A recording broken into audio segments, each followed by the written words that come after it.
And again, thank you for coming to San Jose City College. Thank you. Okay, first I'd like to introduce Mark Jacobson. Mark is Director of Atmosphere Energy Program and Professor of Civil and Environmental Engineering at Stanford University. He's a Senior Fellow of the Woods Institute for the Environment and of the Precourt Institute for Energy. Received his BS in Civil Engineering and AB in Economics and an MS in Environmental Engineering from Stanford in 1988. He received an MS, a PhD in Atmospheric Sciences in 91 and 94, respectively, from UCLA and joined the faculty at Stanford in 1994. He develops and applies computer models to understand air pollution, global warming, and renewable energy resources. He has published 2 textbooks of 2 editions each and 140 peer-reviewed journal articles. Do you have any spare time at all?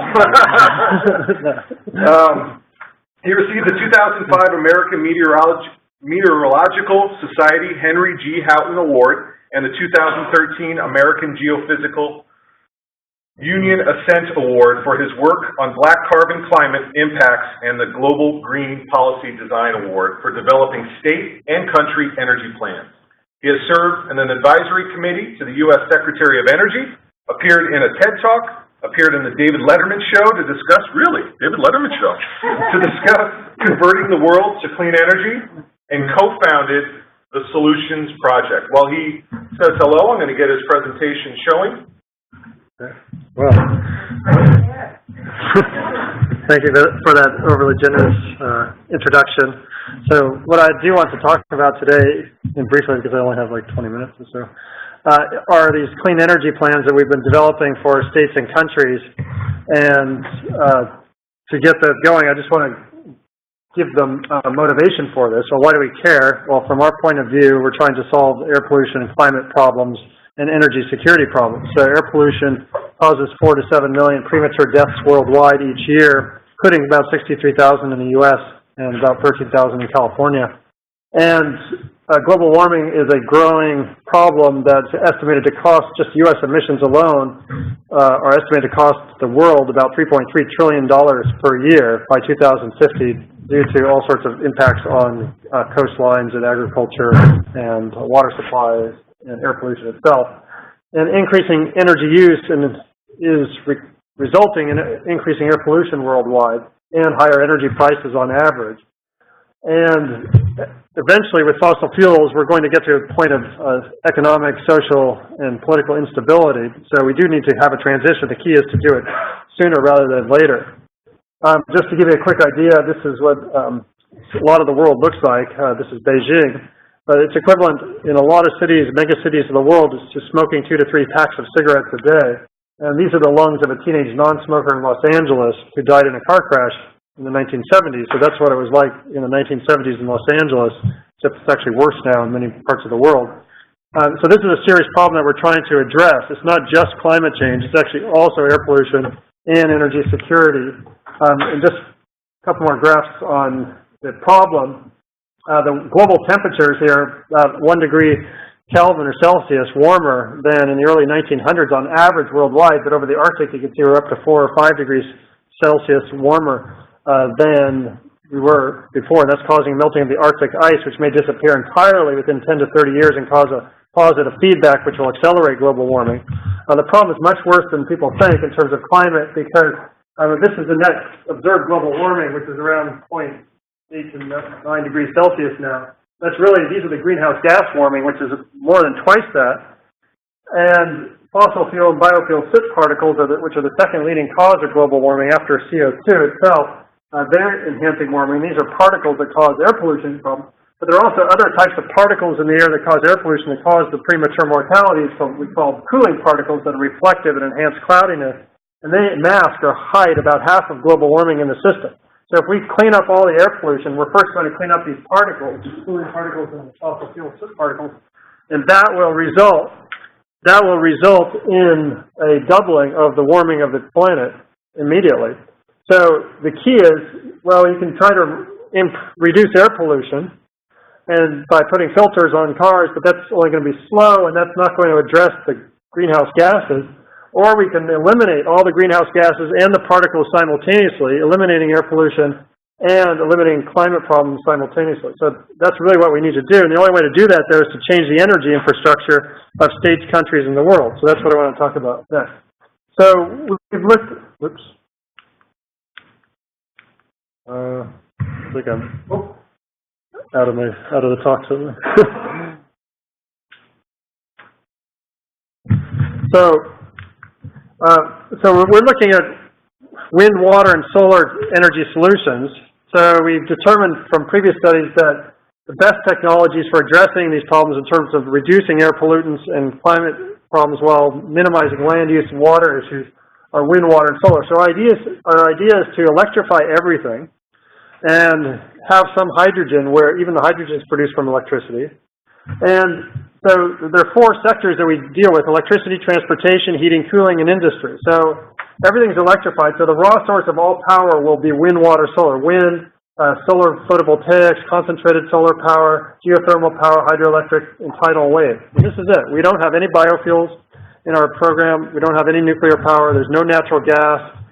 There's nothing except clean, renewable energy sources. So it has to be both clean and renewable. Clean means no combustion and no burning of things that have carbon in it, in particular. And so for transportation, for example, everything would be electrified again. You'd have either battery electric vehicles or hydrogen fuel cell vehicles where the hydrogen is produced by electricity. And there would be some cryogenic hydrogen for aircraft. So that would be the hardest thing to change. But, you know, the space shuttle itself ran on cryogenic hydrogen to get into space. So this is an existing technology. For heating and cooling, we'd use heat pumps and electric resistance heating and some solar hot water preheating. For industry, everything would be electrified as well. Now, we need some kinds of storage because the wind doesn't always blow and the sun doesn't always shine. But the storage that we'd have would have to be low cost. So in our program, well, while batteries would be nice, they're really expensive right now, in order of $600 per kilowatt hour storage. But there's a lot of low-cost storage, lower-cost storage, including concentrated solar power with a phase change material to store the material.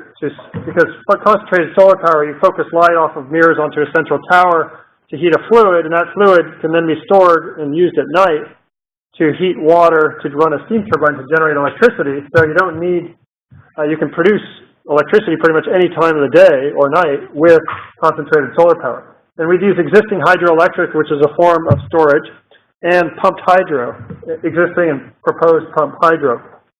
For heating and cooling, we'd also store in water, so sensible heat storage, and the ice.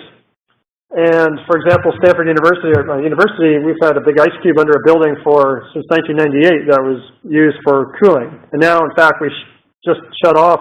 We just eliminated 80% of our carbon emissions by shutting down the natural gas plant, and now using heat exchanging, some more sensible heat storage, ice storage, and solar and geothermal to replace 80% of the carbon emissions from the whole university as of the end of last month. And we'll also use seasonal heat storage in soil. So there's a community in Drake Landing, which is in Alberta, Canada, which is really cold in the winter. Well, during the summer, they collect heat, and they've been doing this for 8 years. There's a whole community. They collect heat in glycol solution on the roof of all the homes, and that heat is then transferred to the soil through water.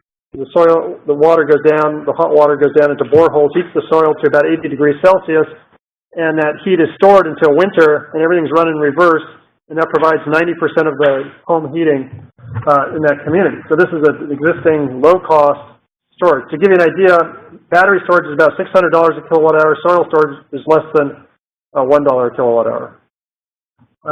Then for transportation, we'd also have hydrogen and also industrial processing, some hydrogen, and we'd use demand response management also to manage the grid. Now, can we actually power the world with wind, water, and solar? So we've done a lot of numbers, especially for the U.S., but for the world, the world power demand in 2010 was around 13 trillion watts or terawatts.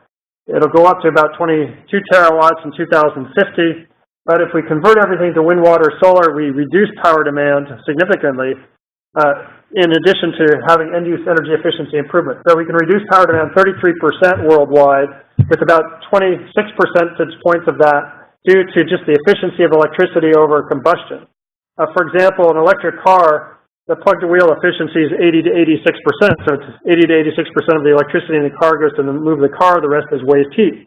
Whereas in a gasoline car, about 17 to 20% of the energy in gasoline is actually used to move the car, and the rest is waste heat. So just by going to an electric car, you reduce the energy demand by a factor of 4 to 5.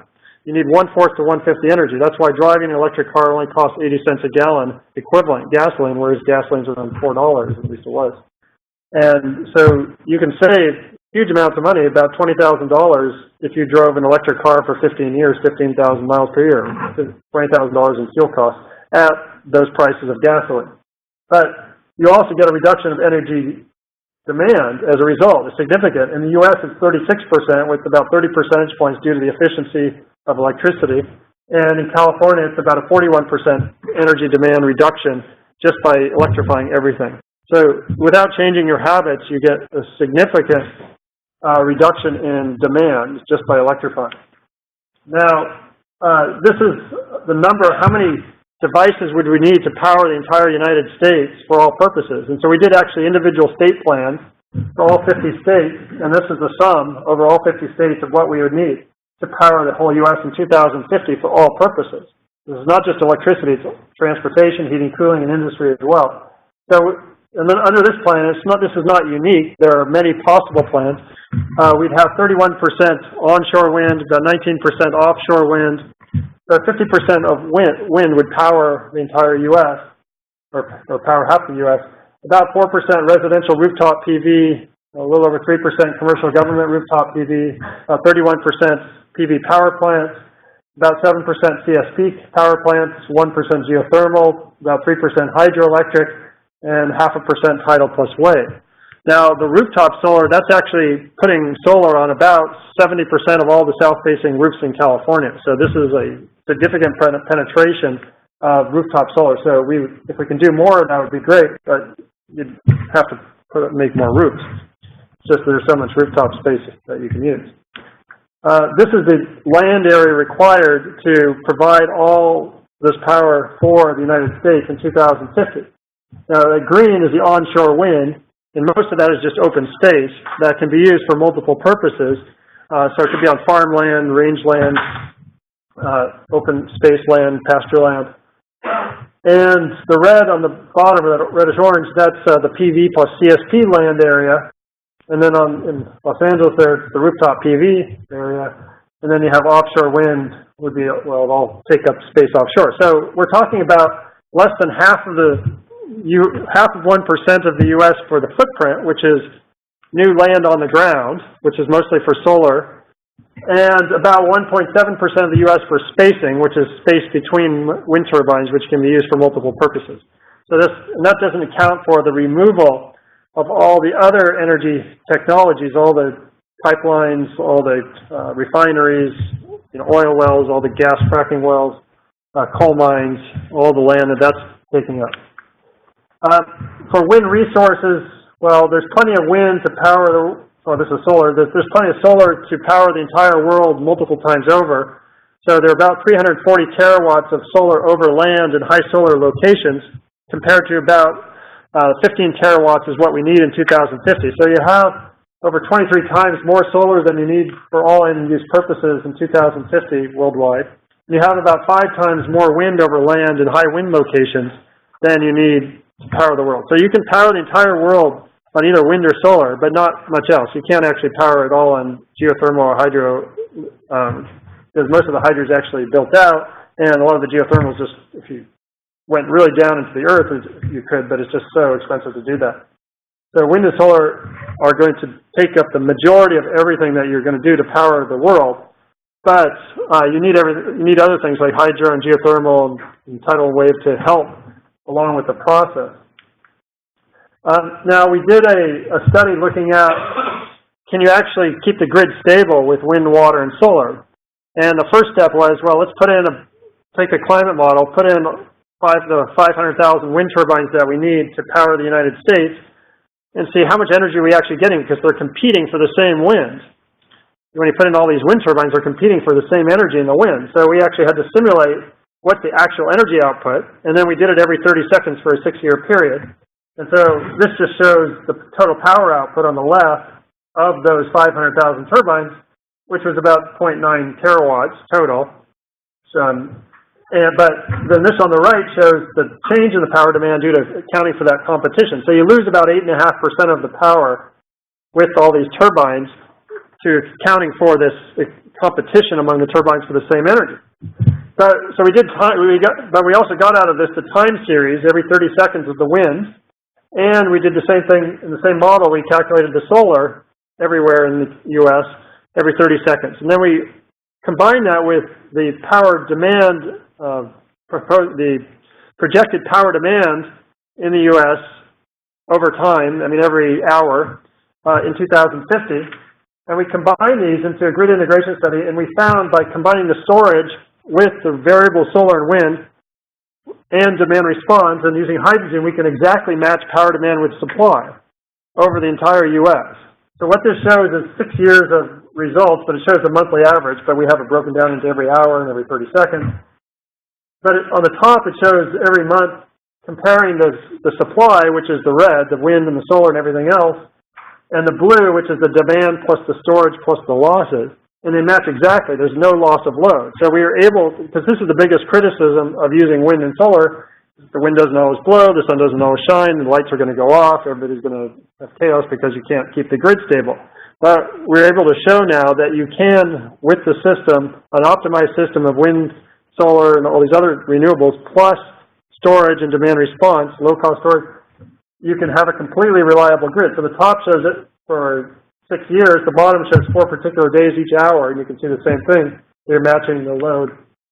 And this shows another 4 days, and it breaks down the wind, water, and solar on the middle one, and then the bottom is the load and the losses and the storage. It's hard to read that, but you can see again the top, there's another 4 days of where we're matching exactly. So this really dispels a myth that you can't have a reliable grid with a 100% renewable energy system. Because the utilities never want to change anything, and so they always make the excuse, oh, the lights are going to go out and it's going to be too expensive. But this was only 11.5 cents a kilowatt hour to power the entire U.S. grid in 2050. Now, we did plans for individual states, so here's a California plan. I'm not going to go over all the numbers because I don't have time. But there's actually a website I can show you at the end where you can look up each state and find every state plan. And we've now done 139 countries of the world. So here's for China. This is a wind, water, solar plan, how to power China for all purposes in 2050. And so in this case, it would be with 16% onshore wind, 18% offshore wind, more rooftop PV and solar PV. They have more hydro as well, so I'm not going to go into all the details.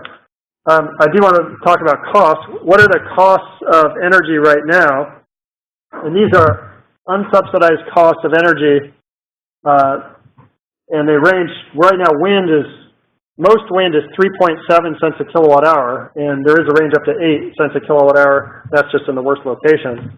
But it's mostly between 3.7 and 5 cents a kilowatt hour. Now, and wind is the lowest cost form of energy in the United States today, by far. I mean, because combined cycle natural gas is 6.1 to 8.7 cents a kilowatt hour. So it's twice the cost of Great Plains wind right now. And utility scale solar PV is 7.2 to 8.6 cents a kilowatt hour. It's actually competitive now with natural gas. Whereas residential and commercial PV is much more expensive. It's 2 to 3 times more expensive, respectively, or commercial and residential 2 to 3 times more. But in gas peaking, if you use gas for peaking, it's actually 18 to 23 cents a kilowatt hour, so it's much more expensive too.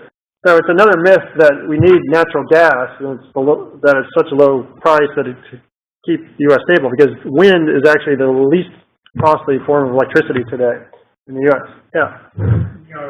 Wind and solar price for the part? No, this is the levelized cost of the wind itself. But the last study I showed you, where we combine wind with storage and solar and transmission, long distance transmission, demand response, and projected through 2050, that was 11.5 cents a kilowatt hour. But that's also include. This doesn't include, for example, transmission and distribution, which is like distribution itself is like 3 cents a kilowatt hour. But the fossil fuel structure, the fossil fuel cost in 2050 was similar. There's about 11.5 cents a kilowatt hour with their projected 2050. But in addition, the fossil fuels have another 6 cents a kilowatt hour of externalities, the health and climate costs. So the direct costs were pretty similar between a whole system of wind, water, solar, and a fossil fuel system. But then if you account for the climate and energy and the air pollution costs, then there's no comparison after that. Mark, I have one other question from online. Do these projections take into account population increase? Yes. Yeah, the 2050 numbers take into account not only population increase, but improvements in technology. So when we compare, like, the business as usual case, so which I haven't really talked about here, if we didn't convert to wind, water, solar, we account for, in that, even technological improvements in fossil fuels and the fact that there would be some natural conversion to cleaner energy. So, yeah, we're comparing a complete conversion to a 2050 trajectory where it's based on EIA, the Energy Information Administration projections for 2050, which account for population improvements in technology and changes in fuel types and things like that. It's very detailed.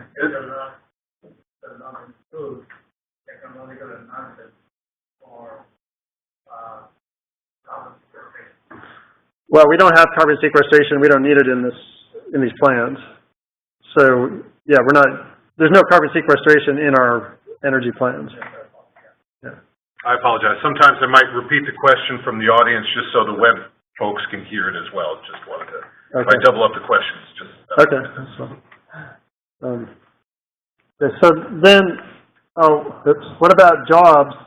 So we did calculation of jobs in each state using the NREL GenI models, which look at each energy technology, the number of megawatts we produce, and then they have calculations of how many jobs would be produced, and we'd get about 4.5 million U.S.-wide. We get 4.5 million construction jobs, which are 40-year construction jobs, and about 2.2 million 40-year operation jobs. So it's a total of about 6.7 million jobs produced, and we'd lose about 4 million jobs in the fossil fuel and nuclear industry. So we think there's going to be a net job creation to this conversion, at least over the next 40 years. Now, after that, construction jobs will go down, but you'll still need to continuously construct more. And then in terms of a transition timeline, the business as usual timeline is the top. If we don't do anything, then the projected U.S. demand, you can see that it's, like in 2010, the projected demand was about 2.4 terawatts, and it's only going up to 2.6. And that's because there is an increase of population, but there's also an improvement of technology. That's why it doesn't skyrocket. But if we do the conversion, then we can go down. The improvement due to electrification, just due to electrifying everything, is 0.7 terawatts, or around 30%, and then another 0.2 terawatts due to end-use energy efficiency improvement. And that gets us to the 100% line, which is what we want to power by wind, water, and solar. And we expect that by 2030 we can get 80% of this conversion if by 2020 all new energy in transportation, heating, cooling is clean. And so we want to do a full conversion by 2050. Now we presented this result, or we had published a plan for California, and we presented to the Governor Brown staff in October, which proposed 80% by 2030 and 100% by 2050. And in January, Governor Brown announced in the State of the State address that he was going 50% by 2030. So he adopted about 60% of the plan, which was we're pretty happy about. Now, 2 years ago, we presented also to Governor Cuomo of New York, and he asked us to provide 5 first steps about what he could do. And he actually adopted 3 of them, which was to put $1.5 billion into solar rooftop, $1 billion into a green bank, or vice versa, and 10,000 charging stations in New York to try to get this going. So, it's slowly starting to get some traction, but it's really hard to really you know, reach politicians and try to provide them with information that might really help. And plus, you know, as you'll see, one of my conclusions near the bottom, you know, one of the biggest barriers is lobbying and politics. You know, we don't think there's any technological or economic barrier to actually getting this implemented. It's really social and political. But just to summarize, we reduced power demand by 36% in the U.S. by doing this conversion. We'd eliminate 63,000 air pollution deaths, which are equivalent to about 3% of the GDP of the U.S. in terms of the cost. And we'd also eliminate by 2050 $3.3 trillion, based on the latest social costs of carbon, of global climate costs just from U.S. emissions alone. And we'd create more jobs than we destroyed. We'd use less than 0.5% of U.S. land for the footprint and another 1.7% for spacing. And we can get a low-cost, reliable system for everything for 11 to 12 cents per kilowatt hour. That's in 2013 dollars.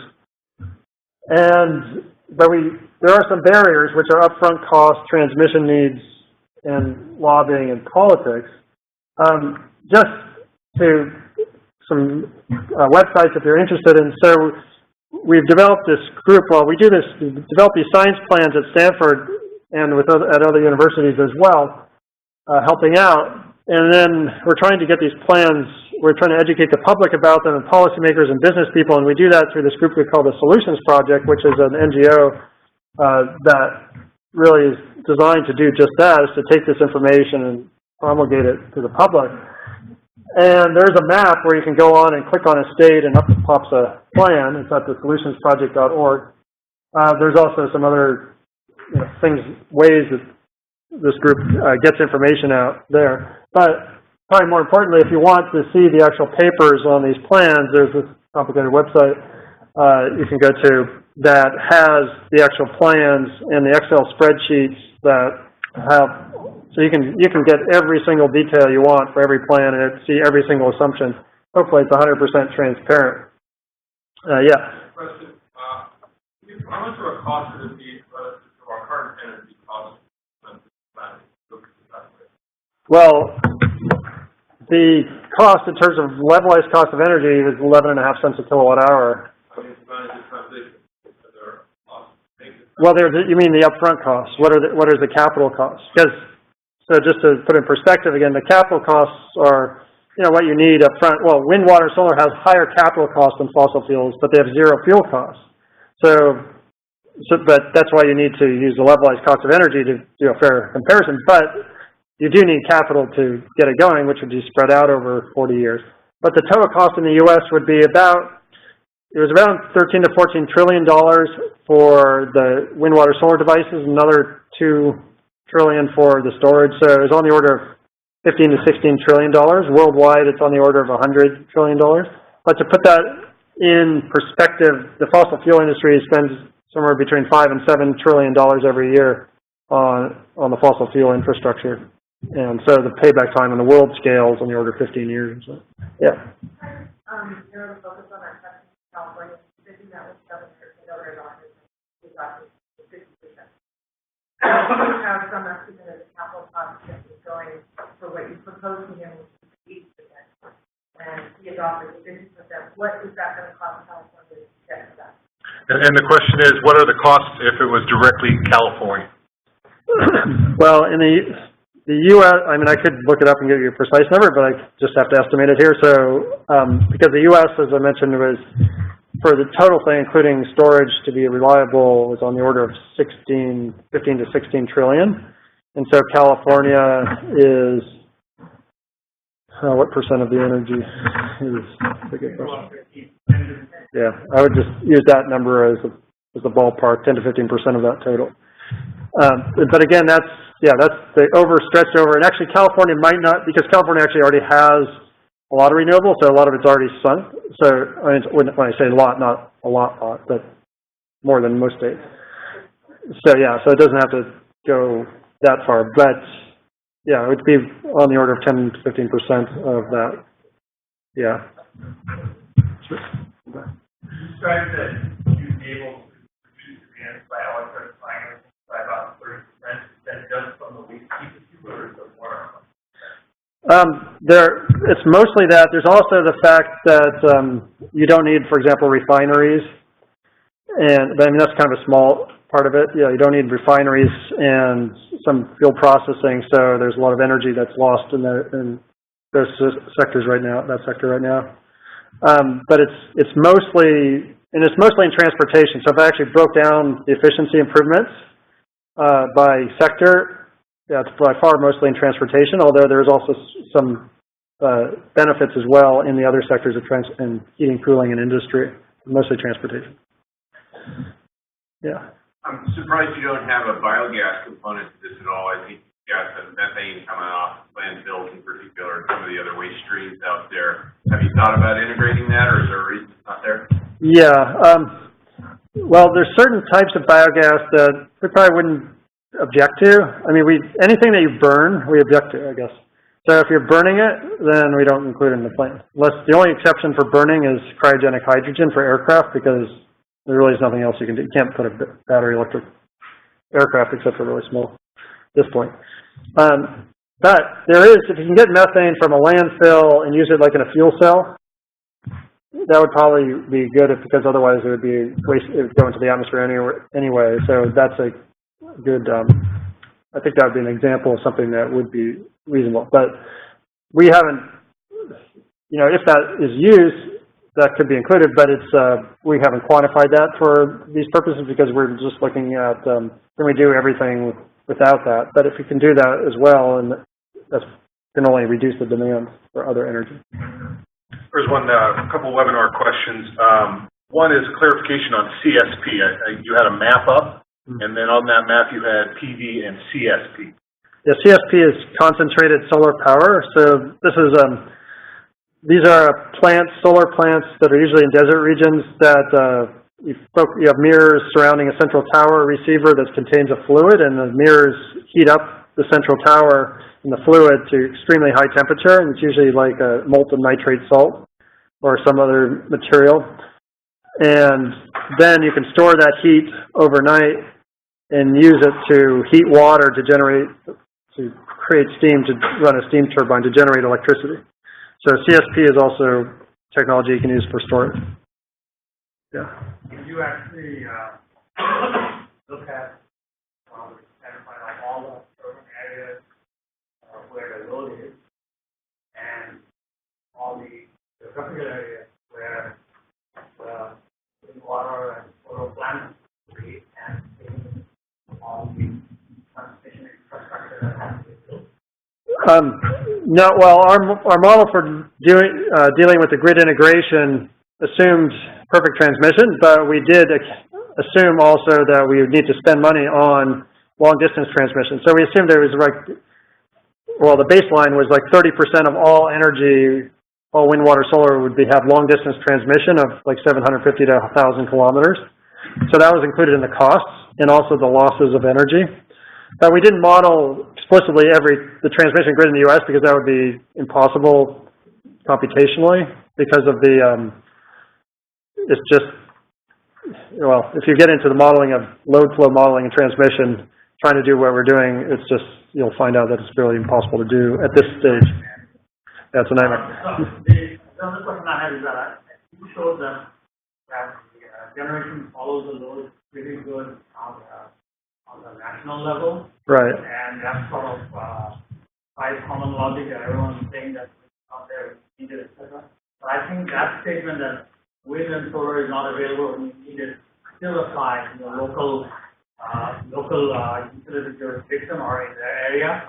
So this solution that you're suggesting would probably require a national grid operator to be able to move the energy where it's needed versus where it's generated. That thing doesn't exist today. Well, we think actually that you can get the same solution on a regional scale. I think you're correct if you narrow it down to a small state, not California, but let's say take one small state, and you couldn't get inflows and outflows of energy into that state, then you would have more problems. But the system that we're modeling here is different completely than the system today because all sectors have been electrified. So we have lots of heating and cooling loads that are included, and we have hydrogen that we can store. So when we actually have, a lot of times right now when we have extra wind and extra solar, it's just shed and wasted. But in our system, it would either be dumped into producing hydrogen or put into soil storage for heat. So, in fact, in Denmark, that's what they do. You know, they have lots of extra wind, and that extra wind is used to heat the cities. And so this is, yeah, it's a different paradigm so when we have too much wind and solar, then it's actually easy to store in either hydrogen or heat or transmit it to some other location. And then when there's too little, then we do have enough storage. We've actually sized the storage for like CSP, and we have hydroelectric, we have pumped hydro for electricity, and then we have underground heat storage to reduce the demand. So we can produce like cooling, we can produce ice, for example, from electricity, but that ice, then we do that at night when the electricity is cheap, and then during the day, when we need air conditioning, which usually is generated from electricity, we instead use the cool from the ice to produce the cooling, and so that reduces the demand. And then on top of that, we have demand response.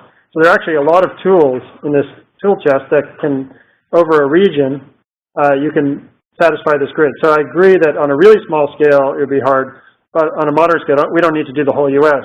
But our next step is actually to model smaller regions and maybe kind of mid-sized countries. So can we take a look at the model that is available?